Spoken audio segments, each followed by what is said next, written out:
আজ শনিবার সকাল এখন 8টা বাজে। আজ করব বড় ঠাকুরের পুজো, তাই মা মেয়ে সকালেই কাজে লেগে পড়েছি। এই প্রথমবার আমি বড় ঠাকুরের পুজো করব, আগে কোনো দিন করিনি, তাই তেমন কোনো আমার অভিজ্ঞতা নেই এই পুজোর। তো সকালে উঠেই মা মেয়ে লেগে পড়েছি।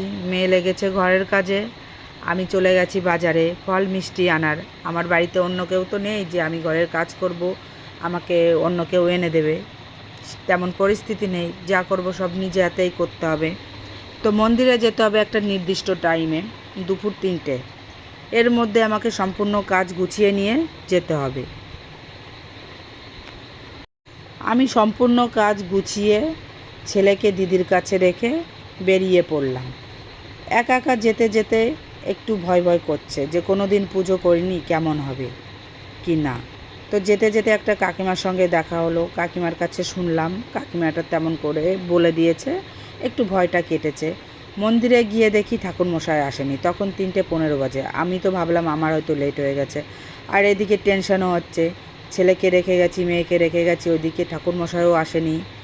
আর ঠাকুরমশাই আসার আগে আমরা সম্পূর্ণ গুছিয়ে নিচ্ছি যে ঠাকুরমশাই এলেই পুজোটা হয়ে যাবে। যেহেতু আমি ছেলেকে রেখে গেছি, মেয়েকে রেখে গেছি, তাড়াটা মনে হয় আমারই বেশি, ওই কারণেই সম্পূর্ণ গুছিয়ে রেখেছি। এবার ঠাকুরমশাই চলে এসে পুজো শুরু করেছে। পুজোটা খুবই ভালো হলো, কারণ আমি প্রথম করলাম তো খুব ভালোই লাগলো। আর সারাদিন আমি উপোস, আমার একটু কষ্ট হচ্ছিল।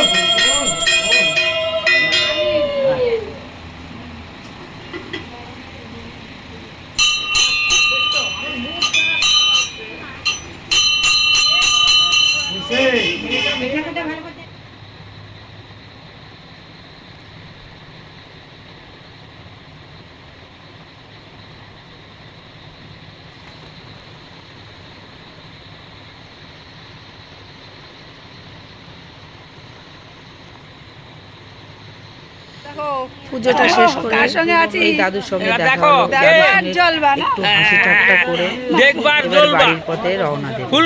কারণ আমার ভীষণ টেনশন হচ্ছে, আমার ছেলেটাকে রেখেছি, তার ভেতর ফোন এসছে যে ও কান্না করছে, আরও টেনশনটা বেড়ে গেল।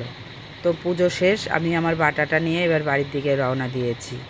আর যেতে যেতে ভাবছি ছেলেটা কতই না কান্না করছে। এসে দেখি হ্যাঁ সত্যিই কান্না করছিল, কিন্তু এসে একটু প্রসাদ দিয়েছি, খাচ্ছে, মেয়েও প্রসাদ খেয়ে নিল। আমরা সবাই ভালো করেই